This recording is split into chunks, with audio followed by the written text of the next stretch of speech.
Shalom saudara-saudaraku, di dalam relasi dengan pasangan Anda, kita tentu pernah mengalami masa-masa di mana kita bertengkar dengan pasangan kita.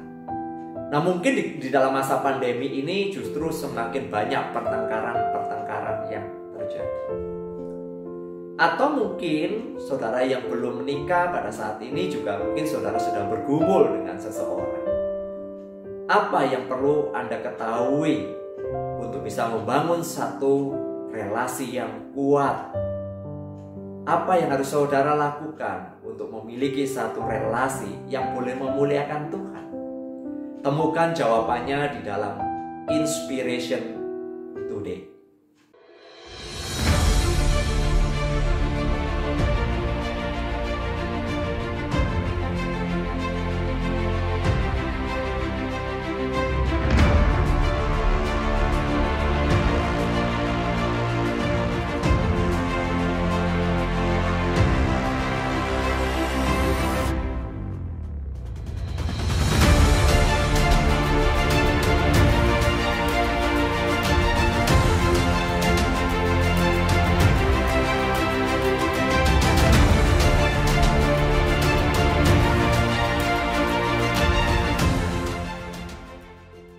Ketika saya mendengar pemaparan dari beberapa pembicara webinar, mereka memberikan satu informasi bahwa selama masa pandemi ini ternyata banyak pertengkaran yang terjadi di dalam kehidupan suami istri. Meningkatnya pertengkaran pasutri terjadi karena keduanya sering bertemu di rumah, yang mana biasanya mereka hanya bertemu malam hari sesudah pulang dari tempat kerja. Memang hal ini bagi saya agak aneh. Pertengkaran semakin meningkat saat mereka lebih banyak bertemu di rumah. Lebih banyak bertemu yang seharusnya merupakan satu quality time bagi pasutri untuk lebih dalam, lebih intim di dalam perjalanan keluarga mereka. Sesungguhnya quality time bisa lebih banyak membicarakan banyak hal, saudara-saudaraku, yang tentunya hal ini tidak bisa didapatkan selagi keduanya atau salah satu menjadi sibuk di luar rumah. Nah, saudara-saudaraku yang dikasihi oleh Tuhan, jika sering bertemu dan malah membuat sering bertengkar, ini berarti ada sesuatu yang tidak beres di dalam kehidupan pasutri, khususnya di dalam relasi di dalam keluarga. Artinya ada sesuatu yang salah di dalam membangun yang namanya relasi sebagai suami istri. Saya berpendapat demikian karena sebelum mereka masuk ke dalam pernikahan, mereka mendapat pengajaran dasar-dasar pernikahan, di mana mereka juga diberikan asesmen atau percakapan pastoral bagi calon-calon pasutri. Tentunya juga saudara-saudara, calon pasutri sendiri sudah mengetahui karakter atau sifat atau tabiat kebiasaan dari calon pasangannya. Nah, saudara, justru di dalam premarital counseling atau pastoral, justru mereka, saudara, diajarkan, mereka juga bisa mendapat pembelajaran yang penting, mendapat gambaran berkenaan dengan dasar, tujuan dari pernikahan Kristen. Nah, saudara, ketika kita membaca apa yang tertulis di dalam surat Efesus, dan kita pada saat hari ini sudah sampai di pasal yang kelima, ayat 22 hingga 33, ternyata ada permasalahan yang serupa terjadi di jemaat Efesus. Ada konsep yang keliru dari para suami yang merasa superior atas istrinya sehingga sering menganggap rendah kaum perempuan, khususnya istrinya. Nah, saudara, posisi perempuan sering direndahkan dan dilecehkan. Begitu juga sebaliknya, para istri bersikap tidak hormat kepada suaminya. Persoalan ini tentu saja menjadi pergumulan dalam rumah tangga, khususnya rumah tangga keluarga Kristen. Saudara, bagian firman Tuhan yang ingin saya bacakan adalah dari ayat 33 pasal yang kelima ini. Bagaimanapun juga bagi kamu masing-masing berlaku, kasihilah istrimu seperti dirimu sendiri, dan istri hendaklah menghormati suaminya.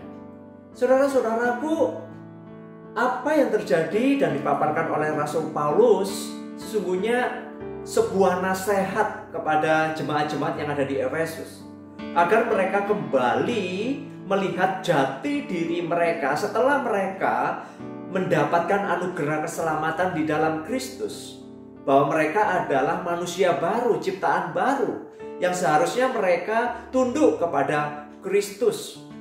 Mereka baik laki-laki ataupun perempuan adalah sama-sama merupakan orang yang sama di hadapan Tuhan, yaitu sama-sama orang berdosa yang mendapat anugerah keselamatan di dalam Kristus Yesus.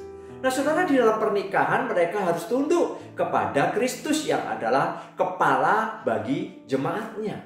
Pasutri harus menundukkan diri mereka kepada Kristus yang telah menebus mereka secara pribadi, dan kemudian membangun relasi dalam ketundukan kepada Kristus di dalam keluarga. Nah, saudara, ketundukan istri kepada suami didasarkan pada ketundukan diri kepada Kristus. Demikian juga suami yang mengasihi istrinya harus didasarkan pada kasih Kristus yang sudah mereka terima. Saudara-saudaraku, mereka yang sudah dipersatukan oleh Allah di dalam pernikahan, hendaknya masing-masing memiliki hati dan pikiran yang selalu tertuju kepada Kristus, yaitu menjadikan Kristus kepala di dalam keluarga. Nasihat inilah yang ditekankan oleh Rasul Paulus ketika melihat persoalan keluarga yang sedang terjadi di antara mereka. Ketundukan seorang istri kepada suami dan kasih seorang suami kepada istrinya bukan didasarkan kepada budaya atau aturan atau norma etika manusia yang berlaku pada waktu itu, melainkan relasi mereka harus didasarkan pada kasih Kristus. Maka saudara melihat di dalam ayat yang ke-32, rahasia ini besar, tetapi yang aku maksudkan ialah hubungan Kristus dan jemaat. Kasih Kristus harus menjadi dasar dalam relasi suami istri. Sejak mereka datang ke dalam altar pernikahan, mereka dipersatukan oleh kasih Kristus, bahwa mereka bukan lagi dua melainkan satu, dan apa yang sudah dipersatukan oleh Allah tidak boleh dan tidak dapat diceraikan oleh manusia. Kasih Kristus begitu nyata dalam kehidupan orang percaya bahwa kasihnya adalah kasih yang berkorban. Kristus telah mati di atas kayu salib yang menunjukkan atau menyatakan kasihnya yang bisa memberikan kehidupan. Demikian juga relasi suami istri di dalam pernikahan. Hendaknya mereka saling menumbuhkan, rela berkorban, dan senantiasa menciptakan kehidupan Kristus di dalam keluarga. Nah, saudara, memang tidak dapat dipungkiri bahwa relasi dalam pernikahan sering ada perdebatan, sering ada perselisihan kecil yang memang menunjukkan bahwa pada dasarnya memang kita berbeda. Belum lagi dengan latar belakang setiap pribadi, keluarga juga berbeda.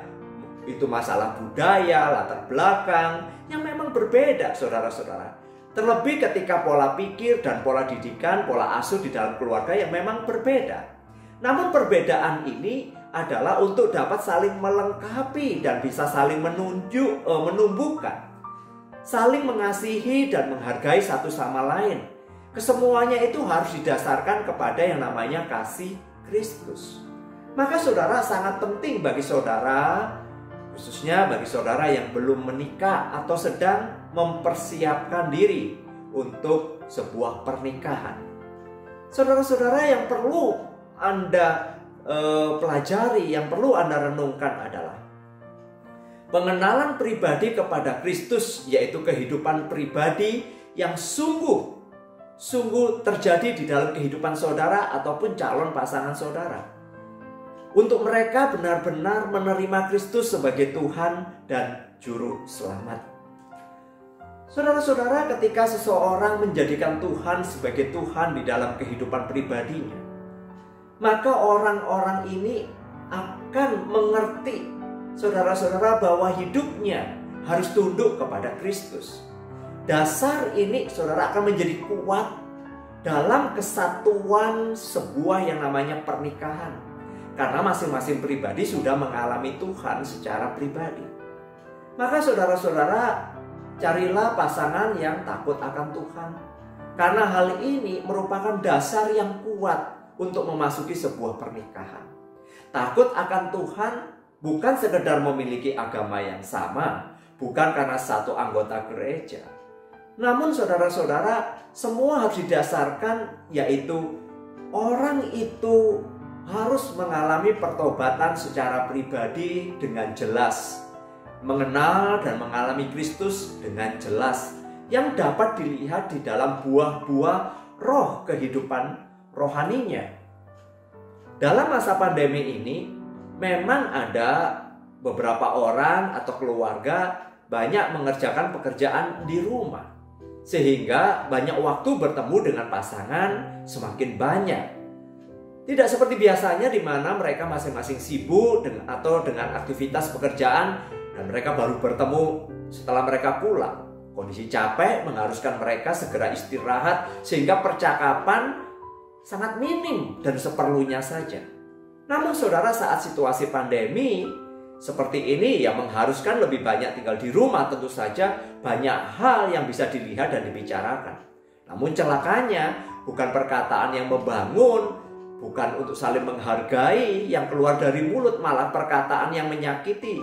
Dan kritik-kritik itu semakin pedas dan menyakitkan, yang kemudian memicu kepada pertengkaran-pertengkaran karena mereka merasa harga diri mereka direndahkan. Saudaraku, Tuhan mengizinkan kita memasuki satu situasi yang memang mengharuskan kita lebih banyak di rumah, bertemu dengan pasangan kita, bertemu dengan anak-anak kita, agar kita dapat lebih untuk dapat saling menumbuhkan, khususnya di dalam pengenalan kita kepada Kristus. Disinilah saudara, firman Tuhan dapat mulai diterapkan, diaplikasikan dalam keluarga. Relasi suami istri akan menjadi lebih indah, di mana banyak waktu menjadi satu quality time bagi pasangan, semakin mengenal dan mengasihi pasangan. Bahkan melalui pandemi ini kita dapat beribadah minggu bersama-sama di dalam keluarga secara utuh, yang mana biasanya kita terpisah-pisah. Anak-anak mengikuti di sekolah minggu, yang remaja di kelas remaja, kita terpisah ruangan dengan pasangan kita karena mungkin di antara kita masing-masing terlibat di dalam pelayanan yang berbeda. Saudara, sebagai bahan renungan bagi Anda para pasutri, hubungan Anda dengan pasangan Anda sesungguhnya mencerminkan hubungan Anda dengan Kristus. Hubungan Anda dengan Kristus akan nampak secara nyata dalam relasi Anda dengan pasangan Anda. Firman Tuhan akan menjadikan saudara bukan sekedar Anda tahu firman Tuhan, mengerti firman Tuhan, tetapi firman Tuhan sesungguhnya mentransformasi kehidupan saudara, untuk saudara juga diberikan kapasitas oleh Roh Kudus, melalui Roh Kudus, untuk saudara melakukannya, khususnya menerapkan dengan pasangan saudara.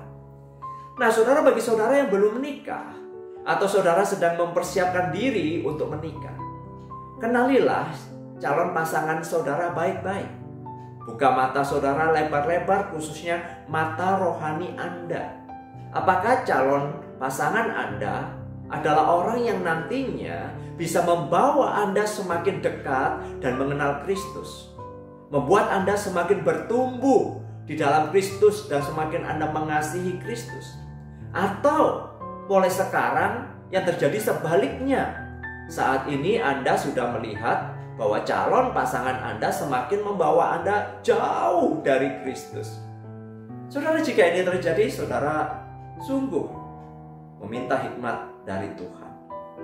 Kiranya Roh Kudus boleh menolong kita semua untuk terus menjadi pelaku-pelaku firman. Mari kita berdoa. Terima kasih kami boleh kembali belajar bagaimana Kristus harus menjadi dasar di dalam sebuah keluarga, di dalam kehidupan keluarga. Terima kasih kami diingatkan.